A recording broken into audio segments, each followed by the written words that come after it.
Good evening. I'd like to welcome everyone to our Clovis School Board meeting. Will the clerk please call roll? Yes.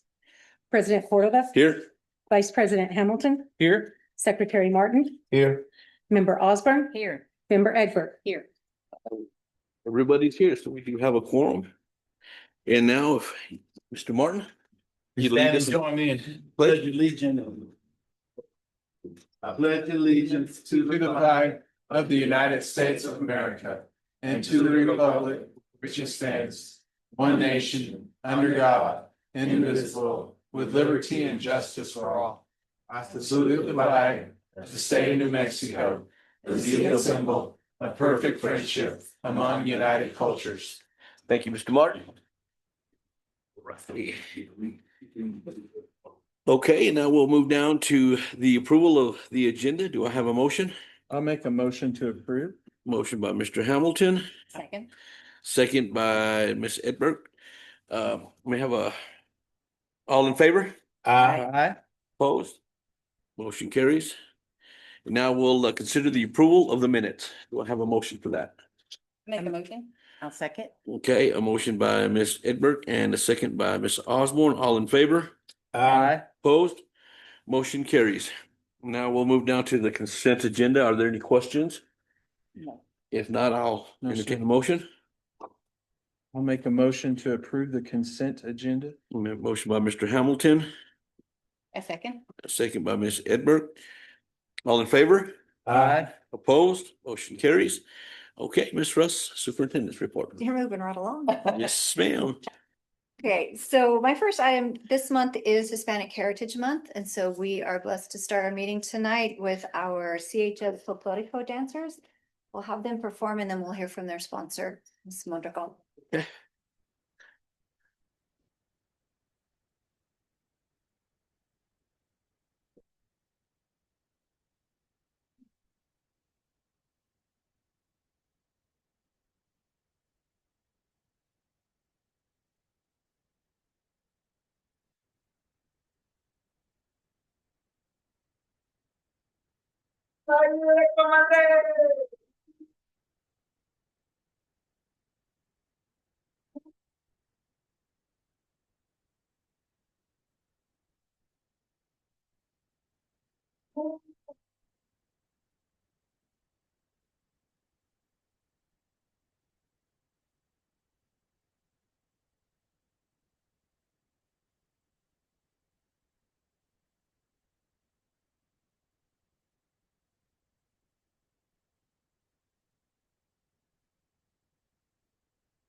Oh,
that was great, yeah. You guys did great.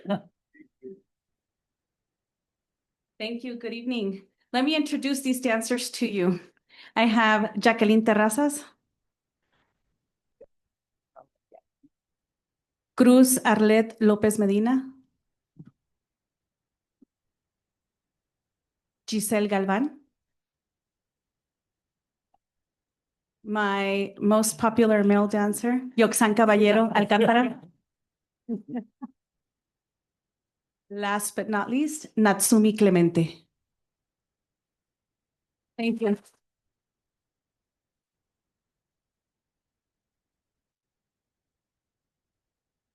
Great job.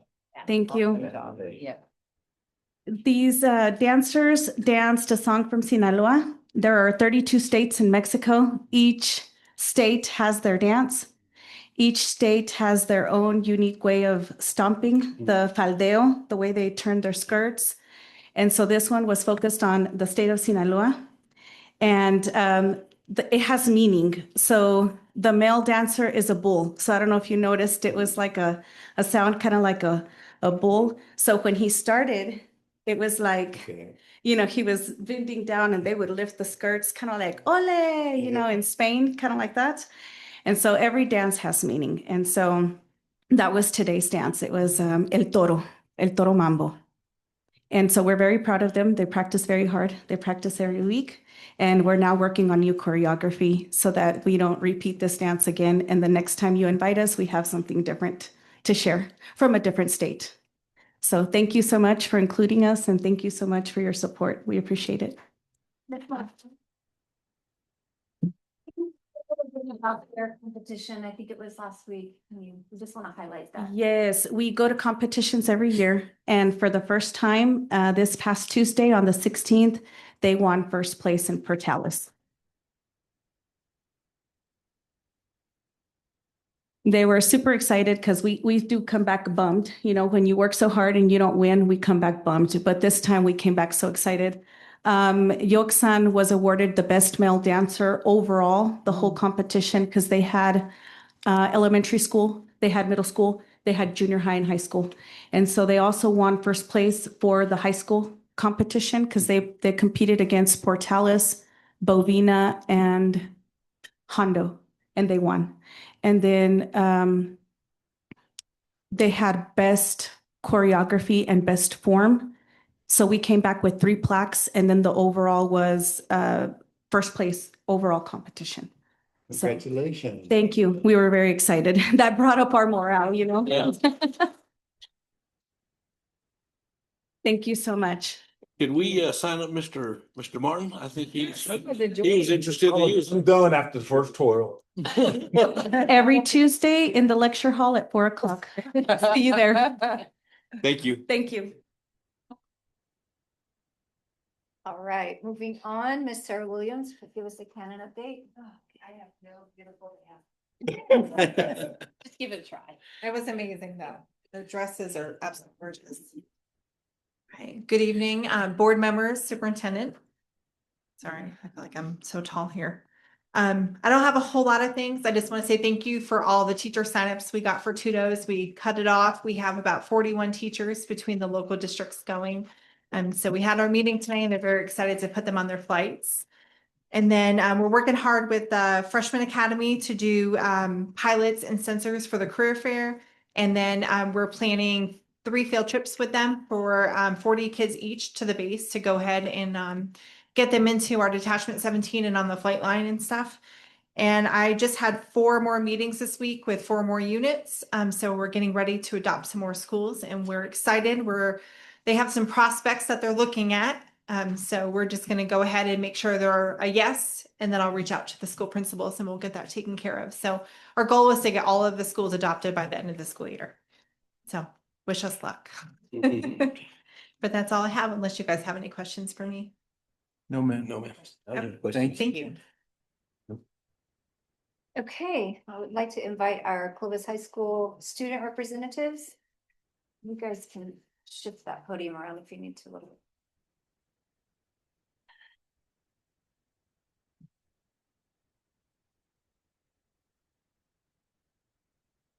Good evening, members of the board. My name is Ahana Bhakta, and I'm the student body representative for Clovis High School Student Council. I am Emily Gibson, the junior class president at Clovis High School. I'm Baltazar Garcia, and I'm a representative for student council at the high school.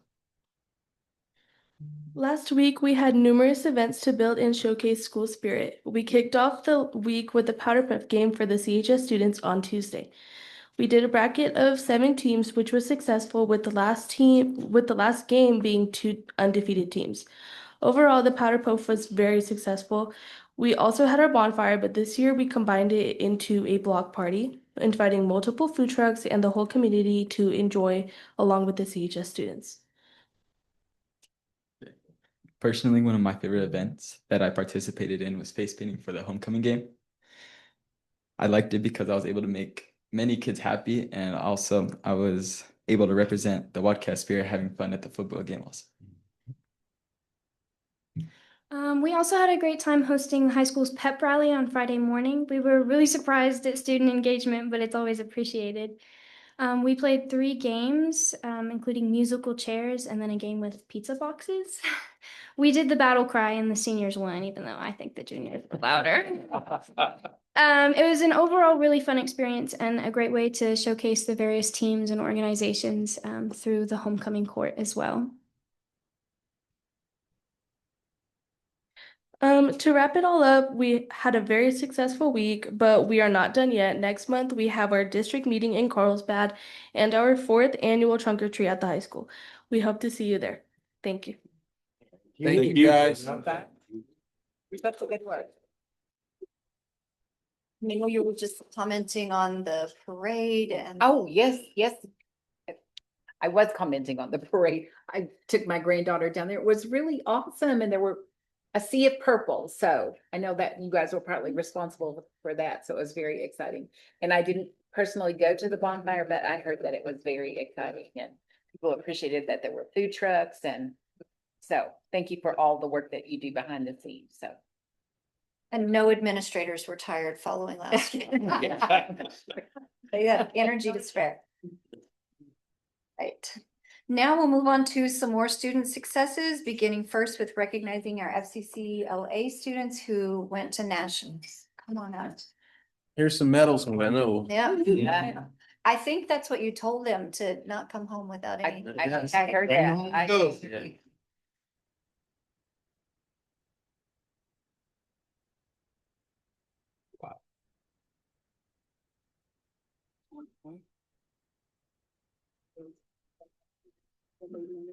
Thank you. Oh, I love these. Thank you very much.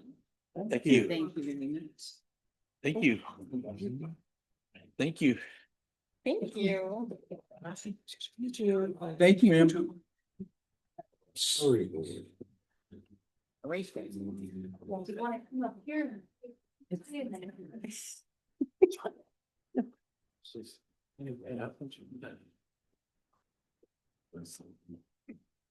Hello, my name is Jessica Prayton, one of the co-advisors for FCCLA. We just wanted to thank you for having us, and then I'm going to let the students represent us. Hello, I'm Haley Holmes. I'm a representative for Clovis High School FCCLA. And I want to first of all thank you guys so much for letting us go to Orlando, Florida for our national trip for our national conference this year. And it was an amazing opportunity that allowed us to expand our leadership skills as well as sharpen our individual talents. And we were able to explore different career paths related to FCS and Family Consumer Sciences. We really want to recognize the participants who had a STAR event, and a STAR event is basically students taking action with recognition. It is a competitive event where members will create a portfolio, they follow a rubric, and they'll address an issue concerning family consumer sciences and advocate for a positive change in their community. I first want to recognize Kimberly Llamas Gallegos, who placed 4th in the nation and received gold for her STAR event interview skills. And this event was where members provide an opportunity to gain self-confidence and demonstrate job-seeking skills. I then want to recognize myself. Thank you. I placed 6th in the nation and received gold. This was my project. Oh. I competed in repurpose and redesign, and that's exactly what it sounds like. I had to take something old and make something new. And that was basically old t-shirts, and I cut it up to make to crochet a little backpack. Wow. Thank you. That's awesome. I also want to recognize chapter and review display by these ladies. Annalise Watson, Luisana Loya, and Emily Bjorklund. And they participated in chapter in review and display, and if they want to, they can explain that. So, ladies.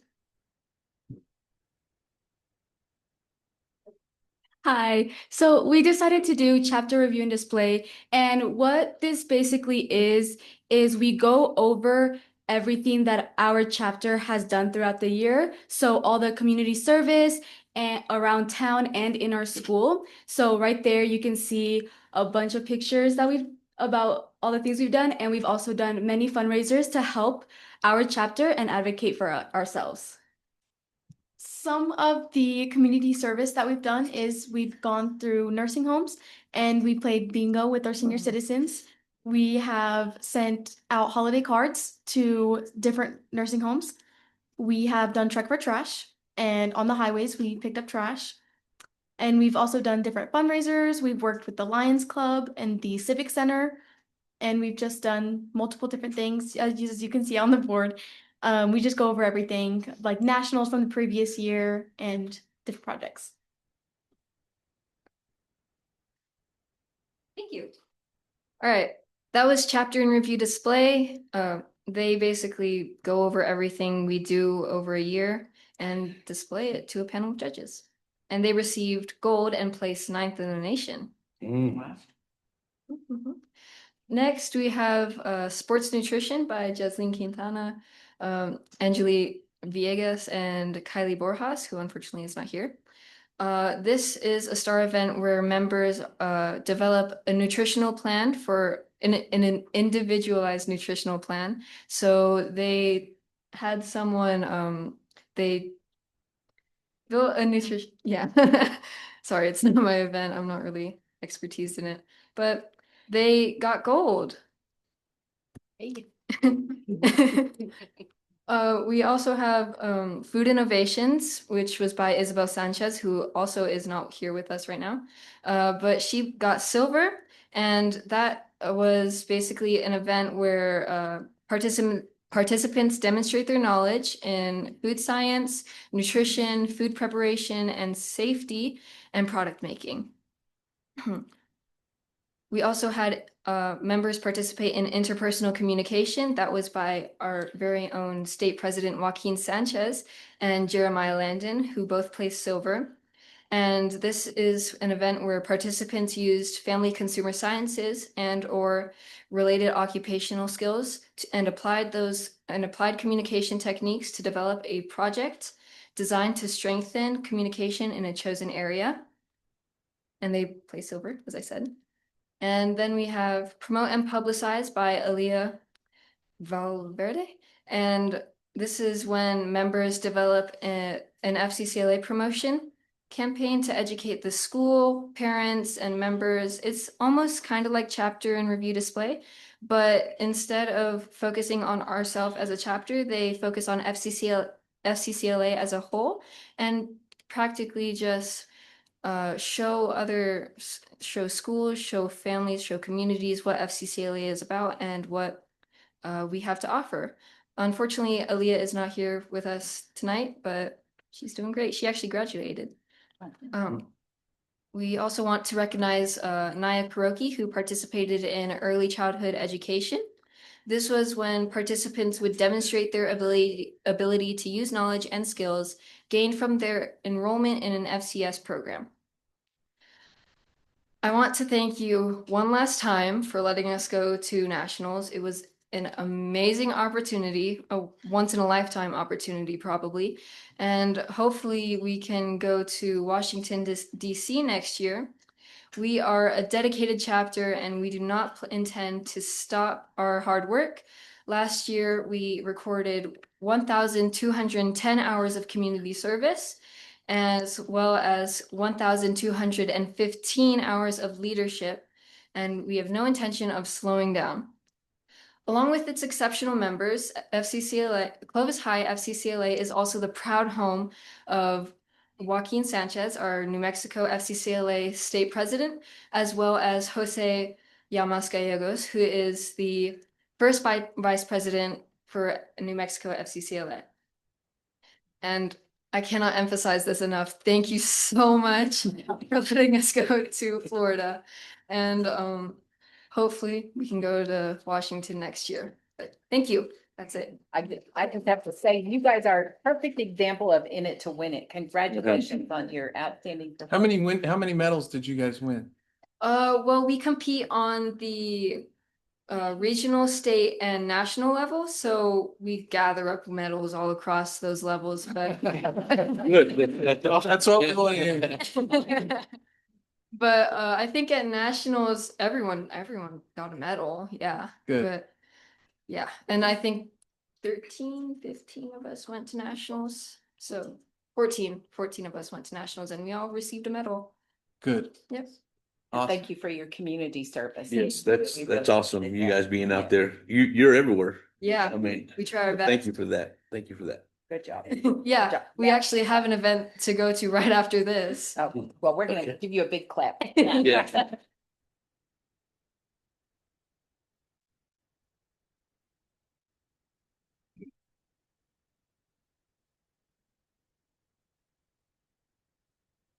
Okay, next, Ms. Naya is going to share with us success with our culinary arts students. Sharp purple gear. We brought treats, so Oh. while they are passing those out, I'll announce who I brought here with me. Right here, I have Daleen Ferrer, and then I have Jairo Rangel, and then Shauna Hatcher. And what they are passing out are little pumpkin muffins with a top with cream cheese. Some of them have nuts and some of them don't. So if you're not a walnut, please make sure you let them know so they don't give you one. I don't want anybody to have an allergic reaction. So. Surprise me. So while they are passing those out, I'll go over a little bit as far as what they've been up to here recently and in the spring. Again, I just want to thank y'all for letting us be here this evening. We're glad that ProStart was able to come and represent the students at the high school. So these students just recently participated in the 2025 ProStart Green Chili Cook-Off at the New Mexico State Fair, and that was on September 10th. The students are given an hour and a half to make from scratch flour tortillas, corn tortillas, and a green chili stew. within an hour and a half, and that's not a lot of time. And so, and they're only allowed to do it off of 2 burners. And so they have to be able to work with each other and off of those 2 burners and talking and communicating with each other as well. We did occur some technical difficulties. It did start to rain while we were there. And so we had to adjust our tables because we were on the end and the water was falling over onto our tables. So things like that they had to be on their toes and be able to adjust. I'm not allowed to say anything to them. Once it starts, I have to be away and can't say a single word, which is so hard, especially me being a coach. I just want to be like, walk over there and say something, but I can't. So it's a little bit stressful for me, but I enjoy it and we had a blast. Unfortunately, we did not place, but we were told that we had the best stew, the flavor of the stew. There was just those technical difficulties that we kind of have to adjust for next year because we plan on going back again and placing next year. They competed against 7 other schools outside of the fair. It was actually outside. So we weren't even inside a building. It was people walking by and they're asking them questions while they're competing. And so they had to stop and be able to talk to the judges, talk to the fans that were out there. And I was really surprised about how many people were there during the morning. So it kind of, again, it threw them off a little bit, but they still had fun. I do have some of these students that do participate with FCCLA. So that's why I was here with FCCLA, because we do have our culinary, our Pro Start program that does FCCLA individual events. And so they can compete in culinary, they can compete in baking and pastry, and they can compete in night skills. And so we did have a student last year that made it to nationals. Unfortunately, she was not able to attend. But this year we do have some students that are going to be competing in the FCCLA events as well. So we work together, Ms. Garcia and I, with both of our programs and trying to get our kids involved as many competitions as we can. Pro Start only has 1. Well, they have the green chili, which is new. This is the 2nd year. And then we have the Pro Start that will be in March this year. So I think that's about, this is something new. We have a business entrepreneurship with our Pro Start kids this year. And so I have 2 of them right here that are in the business entrepreneurship, which we'll be working with Miss Westbrook and with the nutrition program. And so here pretty soon, we've got a little thing working up for y'all that y'all get to taste our green chili stew that we handed out. So that is in the works, and we hope to get that flyer out to y'all for, I believe, the 20th, is when we're going to do that. So Awesome. that's all we have. Hope y'all enjoy the treats. Thank you Yes. so much. Thank you.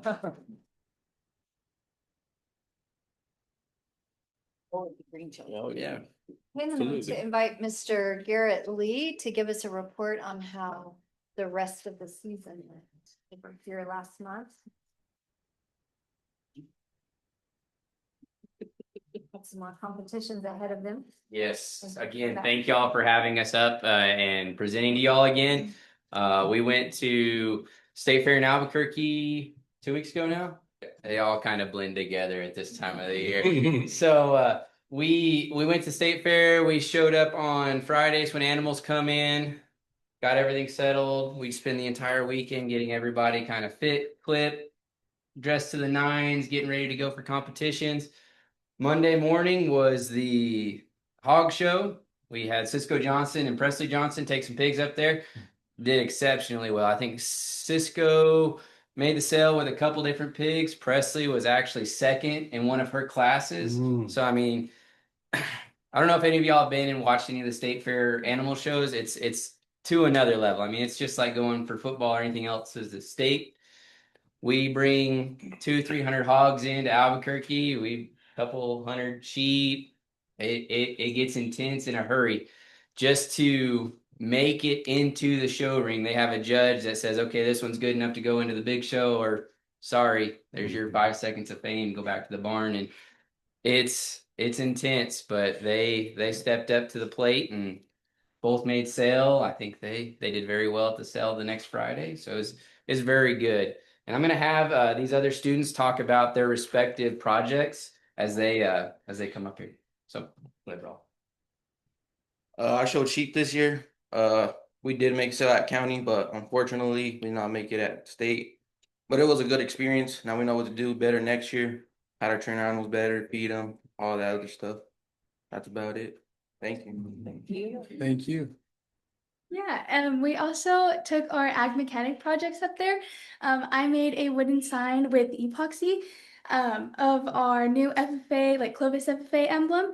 And as Ms. Shirley was saying, state fair is a little more tougher than maybe county or other state fairs, but we did really good. We got first place with the crumbler that some of the boys made, and I think third and fourth as well. And I'll let Maddie explain a little bit more about her project. I made a ranch sign, so I had to use the CNC machine, design all that stuff, and then I spray painted it. And we used like little tubing to make it was like 3D, so it was really cool. And then I placed second. Congratulations. Good job. No, her ranch sign was really cool. Like she said, we, instead of just the standard ranch signs, we had a back plate and actually set the emblems off of it. It turned out really nice. So state fair, like I said, we didn't do quite as well as county fair, not as many accolades, but it was an amazing experience. I'm happy to be out of Albuquerque. A week up there is plenty. But thank y'all for having us again. I wanted to shout out Miss Blackburn and these two girls in our floral design class. They built that monstrous mum that y'all saw at homecoming pep rally. I want to say they took it to the football game that night as well. So I mean, it was really cool. They did a heck of a job with that. So, but thank y'all. Any questions Thank you. for us? No, thank y'all. Awesome. Thank Thanks. y'all.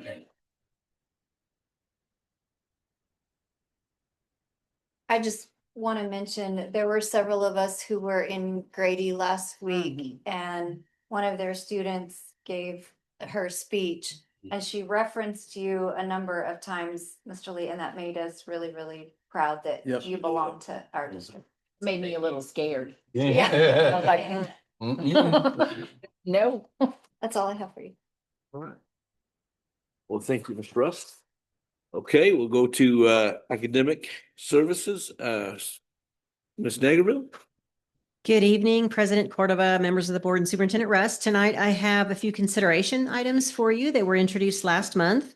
First, the updates to the discipline matrices for the new school year.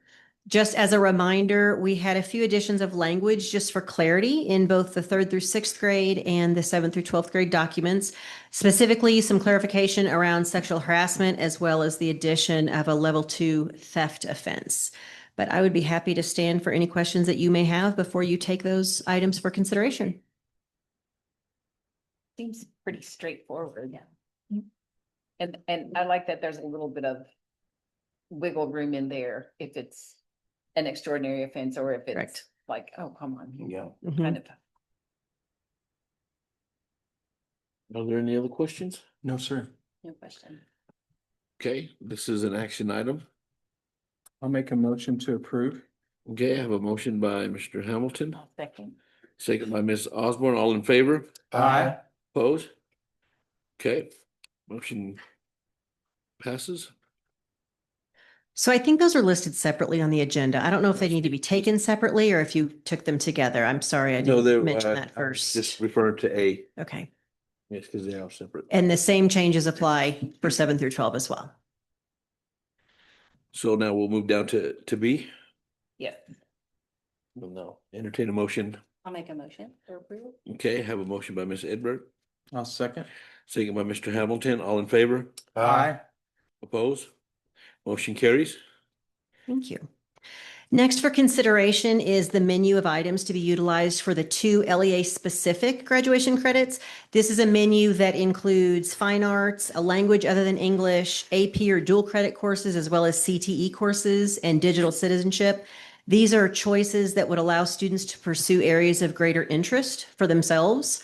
And I'm also happy to answer any questions you may have before you consider this item. Are there any questions? I have none. Yeah, I think it's kind of complicated. Our guidance counselors, bless their hearts, right? That is true. So really the only changes are the kids are not required to take Algebra 2 and. So overall, there are several changes in the requirements coming from the state in different core content areas. This specifically is a change that requires every LEA to create their own 2 specific credits toward graduation. And so we were proposing a menu of options so that kids have the ability to focus in on their areas of interest. I like that. And they took away the New Mexico history. Correct. Those standards are in, so the content still exists. Those standards are embedded into other courses. It just would not be a required standalone course. That's my only question. Thank you. Mhm. This is an action item. I'll make a motion to approve. Motion by Mr. Hamilton, Second. second by Ms. Edward. All in favor? Aye. Opposed? Motion carries. Thank you. And now I'll ask Laura Adkins to come forward to discuss the bilingual program progress report.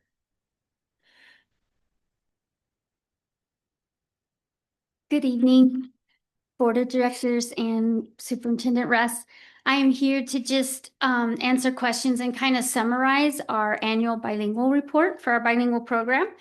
It's kind of like writing a 90-day plan for our whole program. So you look at the data and you set some new goals. And just a quick summary is over the past year, as Clovis Schools, we served 485 students in grades K through 12 in our bilingual program. Clovis Schools has a dual language model at La Casita and at Sixth Grade Academy. We have a heritage model for Yucca Middle School, Freshman Academy, and Clovis High School. So that gives us a K-12 vertical program.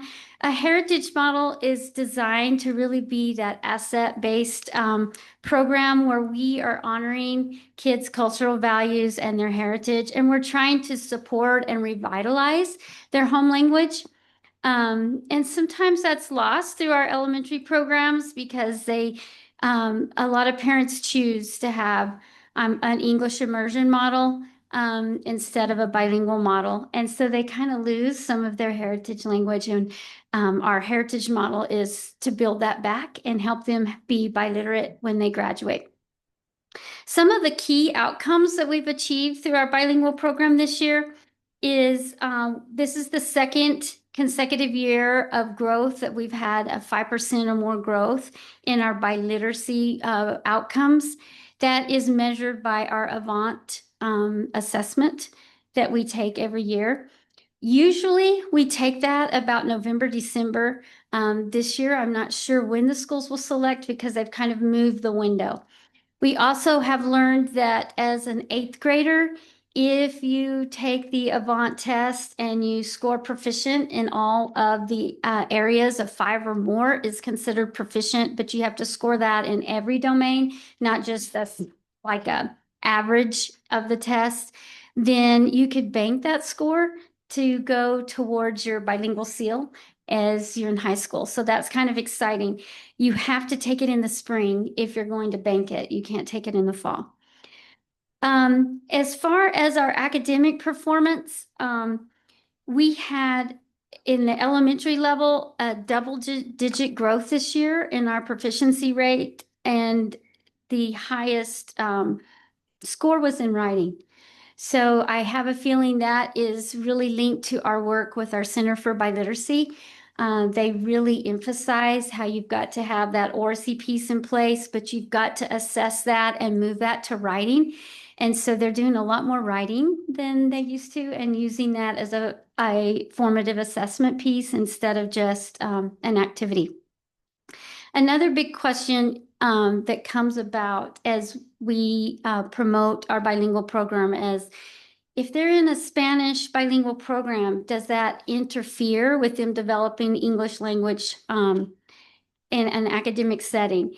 And our data aligns with the national research data. Our bilingual program students that are English language learners, they scored 1.4% greater growth in their English language access score than our students in an English immersion program. In the academic achievement world with NUMASA and looking at our state assessments, the students that were English learners scored 4.9% higher proficiency than our non-bilingual English learners. So that is perfectly aligned to what the research says is going to happen. And that's why we believe so strongly in this program for our English learners. Our goals for next year, based on our data analysis, is we would like to continue that consecutive growth that we've had on our biliteracy outcomes and move for a 6% gain from 24 to 30% proficiency in biliteracy outcomes. We would also like to improve our English language development by 6% and raise our academic proficiency by 7%. So that's kind of a summary of this report for you, and I stand for any questions. Are there any questions from the board? Sounds like good success. Yeah. They're doing good. It's good. Thank you. Thank you. Thank you. Okay, Mr. Strickland.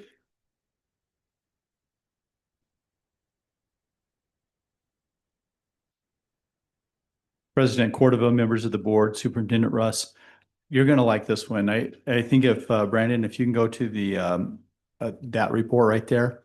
Sometimes in life, we just do what we've always done and we kind of blindly go through the process. And then there's this aha moment where we go, oh, wait, that's really not the right way we should be doing it. So you're going to notice some things here that I want to talk to you about. Number one, Mr. Sparks has done a really good job of finding contracted people. And in the past, when he would do that, or in years gone by, we left it open on the board, even though we had a contracted person, because they're not technically our CMS employee, but they're a contracted licensed individual doing our work. So our SPED teachers, our OTs, our PTs, all those kind of things. But we've been representing it like we have an empty classroom that doesn't have a qualified teacher. So we have decided to take those off because the contracted person is going to be here for the whole year. At the end of this hiring season, we'll look over all those contracted positions. Some contracted positions are probably going to exist forever because they're easier to find that way. But if we want to open some up, then we'll have some open up in the summertime. Those that don't get filled and then get filled with contracted people, then we'll come back off. So we thought we had it all squared away, and then Mandy had an extra meeting because she likes to gather all the players together and get everybody on the same page. So today, when they looked at it again, there's 5 more people that we hadn't identified. In all actuality, right now in our SPED department, we have 3 positions that are not filled with a certified person. Now, some of these are going to stay on the report. So for example, if you look at the Arts Academy where it says SPED teacher contracted, that contracted means that they're with proximity learning, and proximity is different from our other contracted people in that it is a month by month position. And so if we are able to find somebody, that position just goes away and we move on. But I think that's great progress, and it shows that our SPED area is really way better covered than we were representing. So I apologize for my 15 years of failure to see that. But going forward, when you look at it, this is a representation of what's actually open, and we're actually looking for a contracted person on. So I stand for any questions. That did bring our total number also, I think, down, Mandy, I think it's 48 total positions, which I don't know that I've seen in the last many, many years. I definitely appreciate that. So I think it gives a bigger picture, a better picture. Yes. Should make Office of Special Ed happy, Mr. Sparks. We're getting there, right, Mr. Sparks? Thank you. Thank you. Okay, we'll move down to financial matters. Ms. Nieto.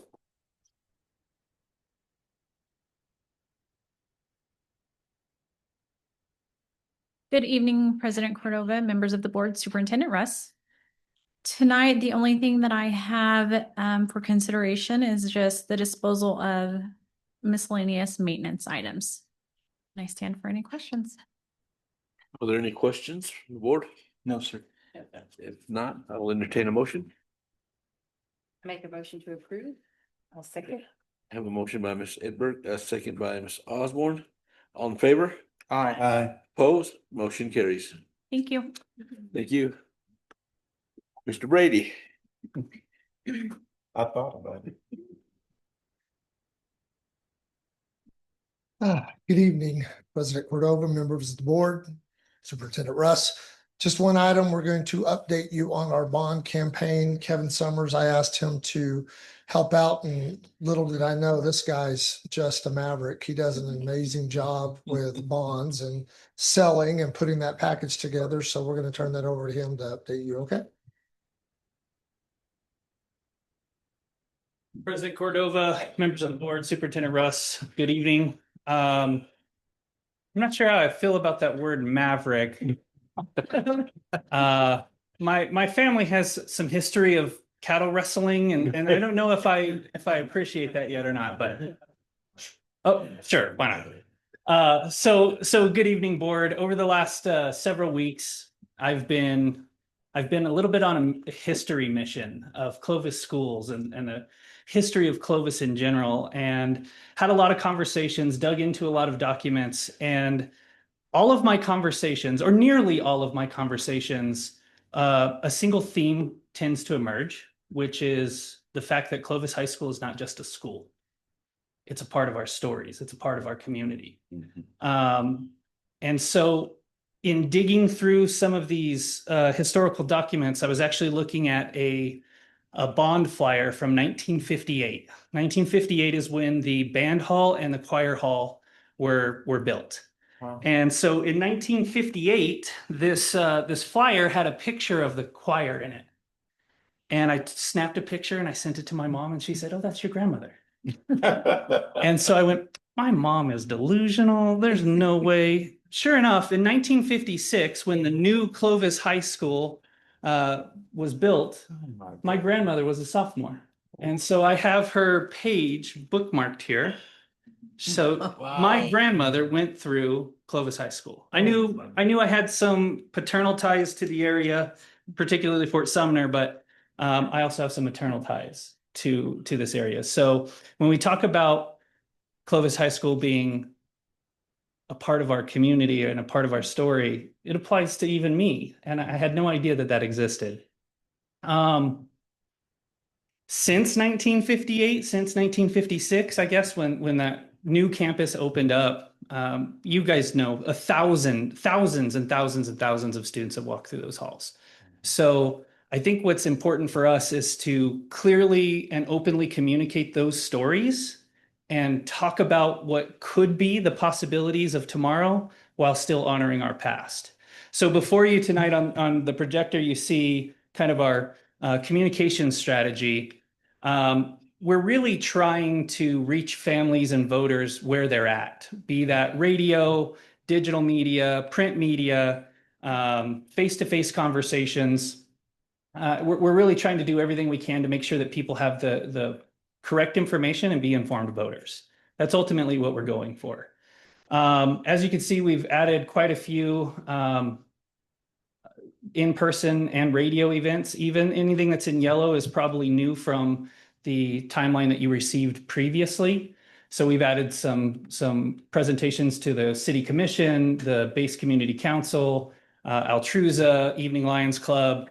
It's quite a few people that we're trying to engage. We also, as of this morning, we're able to see sample ballots. So having those materials available for our voters to see, I think, is going to be very important, because we do have 2 questions on the ballot. So we can talk about that as we go here. I do want to make sure that everyone in this room knows I'm not doing this alone.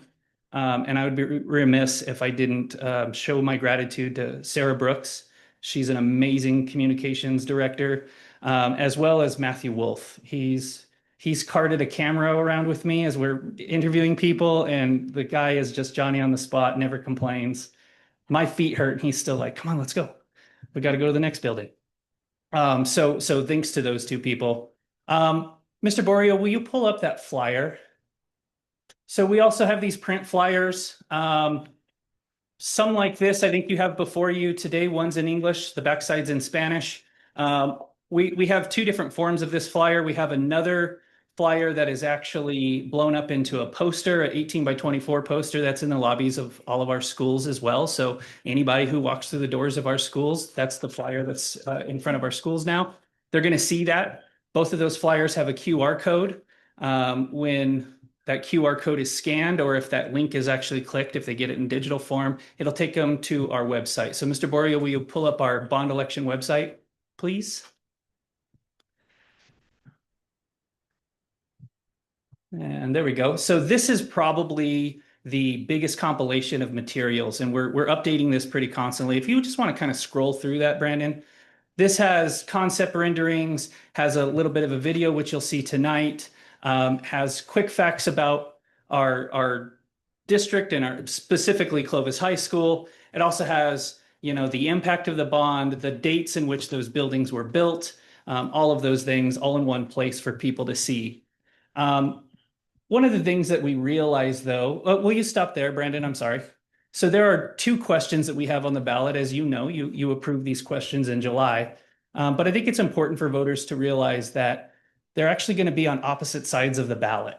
And so I want to make sure that everybody knows when you get through that first part of the ballot, turn it over. There's going to be another question, and that question is important to us. Being the people that approve the budget annually, you know what it takes to heat, cool, and maintain our facilities. And it's something to the tune of about $6 per square foot. And that question on the back, that's the 2 mil question. That's the continuing tax that we have that allows us to maintain our facilities the way that we do. So first page of the ballot has our bond question. Second page has our mill levy question. I also realize that facts and figures aren't always enough for some people, and some people just tend to vote with their heart. And so as a result of that, we created a video that we're going to share with you tonight. It's our hope that this video not only tells the shared memories, the current realities, but probably more important that it talks about the possibilities to come. And so I want you to pay particular attention to the first about 2.5 minutes before interviews start happening on this video, because that first 2.5 minutes we refer to as our commercial. Yesterday, we published it on Facebook. It's already received over 9,000 views. And then starting on September 29th, it's going to be airing before every movie at the Allen Theaters on all 7 screens, 24, well, not 24 hours a day, but the entire time that they're open 7 days a week through November 2nd. So we're hoping to engage a pretty wide demographic by having that advertisement. So I just want to be clear and say, we know that this is about more than buildings, and we want to be able to honor that past. And so we hope that this video does that. So without further ado, I want to present to you our bond video. For decades, Clovis High School has been the heartbeat of our community. Since 1956, when the oldest building today was finished, tens of thousands of students have walked these halls, learning, growing, and preparing to take on the world. These walls have witnessed generations of memories, of pride, of achievement. They carry the stories of our town, the spirit of our people, and the legacy of those who came before. But time moves forward. What was once state of the art is now worn and outdated. The world has changed, and so have the needs of our students. The spirit of Clovis High is as strong as ever, but spirit alone cannot prepare tomorrow's leaders. Our students, our families, our community deserve more. They deserve the best. Modern education requires modern spaces, safe, flexible, innovative classrooms that inspire creativity, fuel curiosity, open doors to opportunity, and empower wildcats. And this is about more than just new buildings. New schools are a promise to our future. They're a beacon to families searching for a place to belong. They give businesses the confidence to invest, to grow, and bring new opportunity. They assure the men and women of our community that their children will be cared for, challenged, and inspired in safe, world-class schools. Clovis High School has given so much to us. Now it's our turn to honor the past while imagining the future. Our turn to carry forward the dreams of those who came before us. and our turn to build something even greater for those yet to come. Came back from Allstate when they finished our building. And, told us we could move in. We were at Allstate with kids. We came home and we started, before we got back to high school, the kids started helping me. We started moving this was at night. They started helping me move our equipment from the old building to the new building.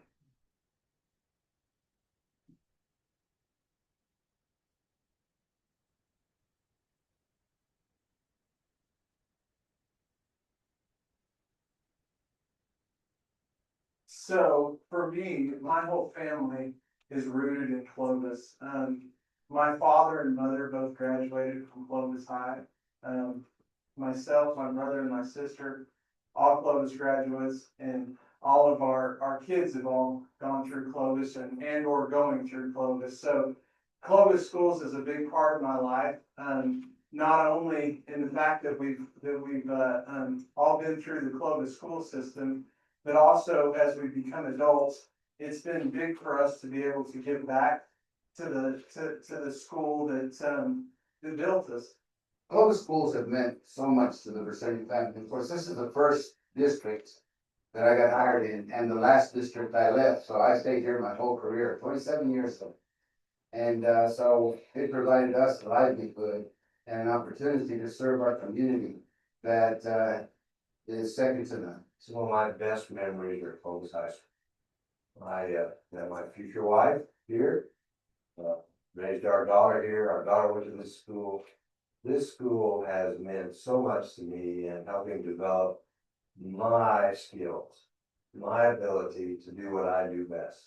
So our schools are facing a lot of different challenges. The thing that's funny about all those challenges is you can usually follow most of them back to, they start with funding. Funding across the board is an issue for most schools in our state.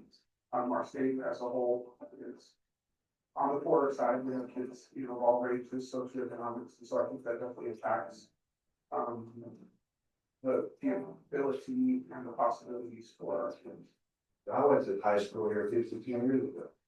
I see the same classroom. I see the same ag shop. It's a great facility, but it's old.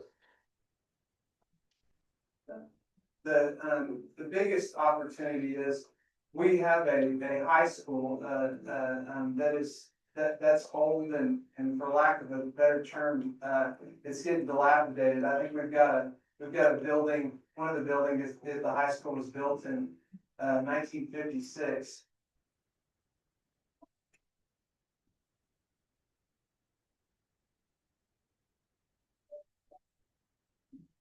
We need to think about our kids and the young people in this community and think about how it is that we can set them up with the greatest chances for success. They're going to go out in a very competitive world and workplace market, if you will. Let's give them the best opportunities possible. And so, a challenge. While Clovis Schools is doing an excellent job with what they've got, the challenge would be, doing that in an outdated facility.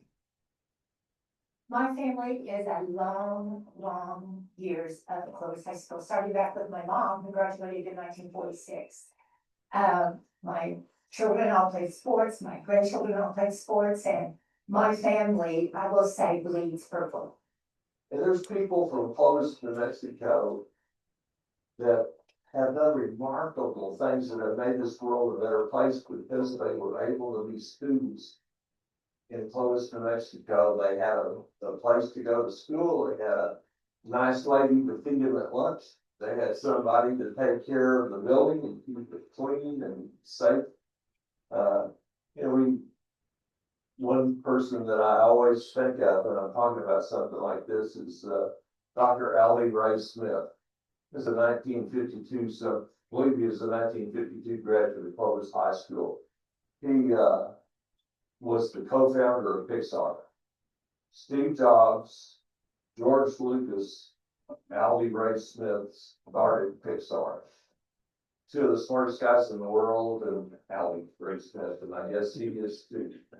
If our school is stronger, we can build better leaders. Our kids get those hands-on experiences.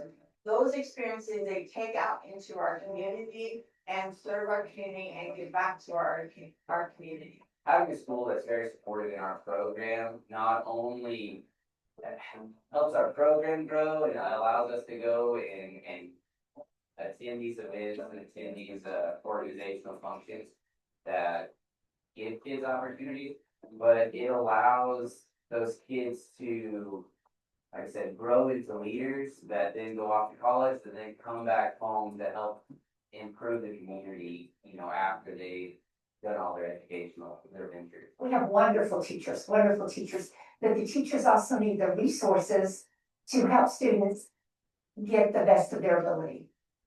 You figure most buildings have about a 50-year life, we're roughly 20 years past that. The struggles that I think schools have are the facilities and the age that they are doesn't allow for certain things to be implemented into their classrooms. I'll give you an example.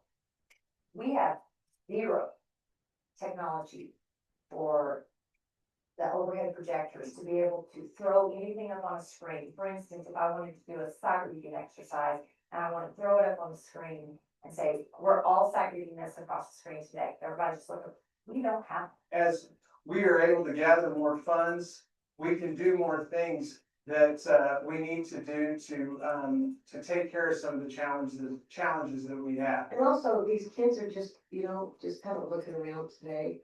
There's so many new kids out there, but things are different. We dress differently but I think that they need a place that they feel comfortable, they feel safe. And like I said earlier, with a new high school, or at least a renovated high school, they're gonna have better morale. And they're gonna want to do things that helps the school. And I just see this generation I just see them as good, solid kids that want to do better, but they need to have some encouragement. So, and when you have that sense of belonging, I mean, that there's that increased connection. And so even from a mental health perspective, that sense of belonging, it can take us places. It sends a sense of pride in our community, and our students want to be here, they want to interact, they want to learn, and they want to come to school and learn these things, and they're excited. So the kids always have to come first.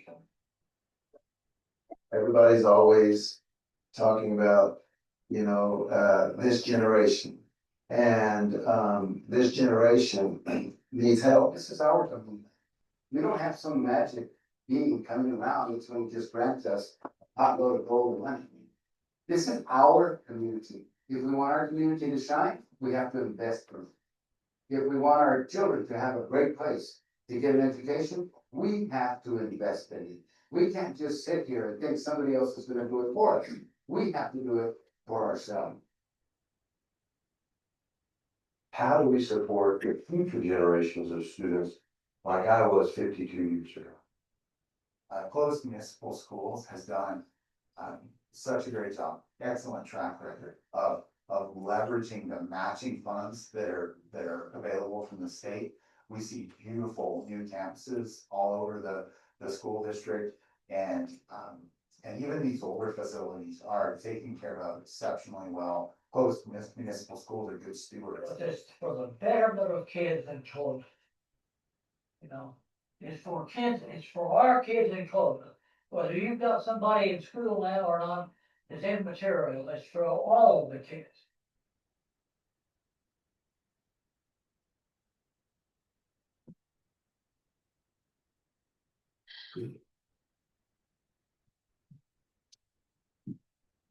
So that's our bond video, which Mr. Brady and I will be carting around town, meeting with those various organizations. It'll likely be posted on that bond website as well. So, Mr. Hamilton, you don't look as purple on this screen. I think the projection is just kind of goofy over here. So if you want to look at it and go, I don't really look purple, do it, you don't. You'll be able to see that online. So I'll stand for any questions or comments that the board may have. Any comments? Yeah, fine job. The total approach. Yeah, I mean, outstanding. Well, thank you very much. I It's, think that basically what I saw right there, that motivate our community. thank you. I think that's our goal, right? We want people to feel something. But at the same time, again, honoring the past that 70 years of education have taken place in.